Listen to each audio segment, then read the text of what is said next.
For 20 years, the Whitmore estate had been a palace of silence. Chandeliers glittered, wealth surrounded every room, yet the heart of the house was shrouded in sorrow. Eleanor Whitmore, once the fiery matriarch of the family, had been confined to a wheelchair after a sudden illness robbed her of the ability to walk.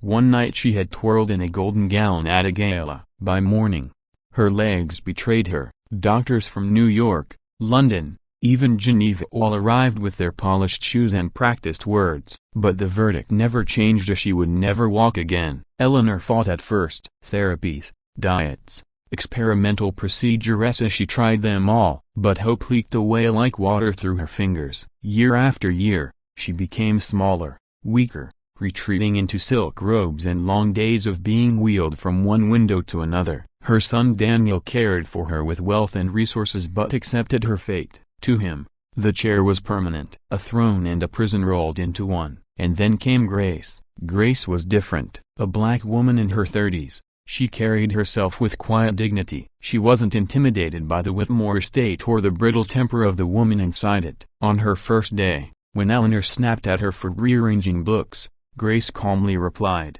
"I only moved them so you could reach them easier, ma'am." That small act cracked the first layer of Eleanor's hardened shell. Over the weeks, Grace noticed the hidden pain others ignored, the tremble of Eleanor's hands, the way her eyes lingered on photos of her younger self dancing, the tightening of her voice when the wheelchair passed the long-locked ballroom. One evening, Grace found her weeping quietly. Eleanor whispered, "Do you know what it's like to feel already buried while still alive? My son doesn't even believe I can try anymore." Grace's voice was soft but steady. "You're not buried. Your body hasn't forgotten, it just needs reminding." Eleanor scoffed bitterly. "You think your hands can do what medicine could not?" "Not my hands," Grace said. "Your will." And so it began. Grace stretched her legs, massaged stiff muscles, coaxed small movements from forgotten joints. Eleanor cursed, shouted, even sobbed when pain returned. Yet Grace never stopped. She told Eleanor stories of her own struggles, of being underestimated, of pushing forward when the world told her not to. People only see what they want, she told her once, but only you define what you are capable of. The first time Eleanor's toes twitched, she gasped as if she had seen a ghost. The first time she lifted her foot an inch,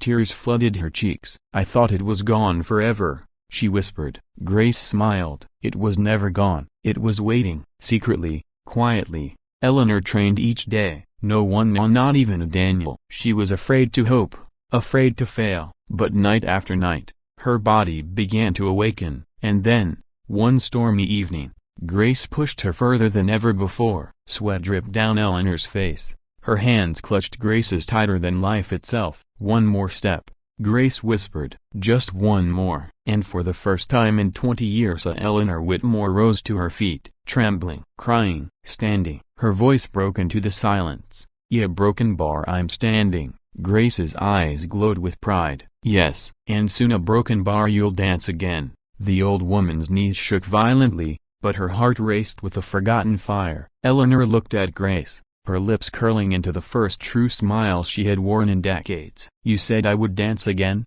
she whispered. "Then let's not wait another day." Grace tried to protest. "Eleanor, your muscles aren't ready yet." But Eleanor silenced her with a grip that carried the strength of 20 years of longing. "If I fall, I fall. But if I don't try now, I may never feel alive again." And so Grace guided her, one step, then another. Eleanor's slippers dragged clumsily, her nightgown swaying softly, but slowly, painfully. Rhythm began to return. What started as an awkward shuffle grew into something more, a fragile, trembling dance. Eleanor let out a laugh that sounded like it belonged to the younger woman she once was. "I remember this feeling, a broken bar. Oh, Grace, I remember." "Then don't let it go," Grace said, holding her steady. Around the room they moved, the golden lamplight casting a glow on Eleanor's silver hair. With each step, years of sorrow melted from her face. She was free. And then the door creaked open. Daniel Whitmore froze in the doorway,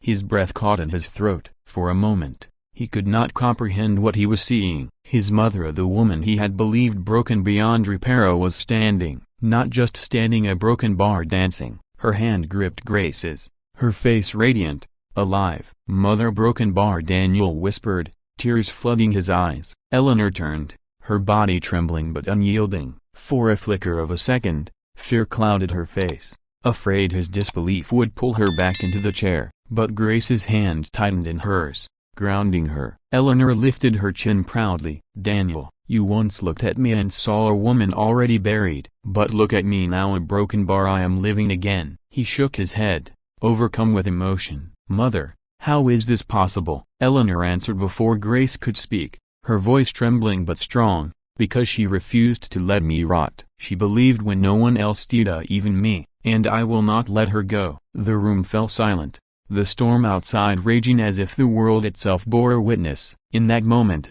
the Whitmore estate no longer felt like a prison. It had become the stage for a miracle. If you enjoyed this story, don't forget to give it a thumbs up and subscribe for more powerful and emotional tales. Tell us in the comments where in the world you are watching from. We love hearing your stories. Until next time, stay kind, stay curious, and never stop believing in miracles.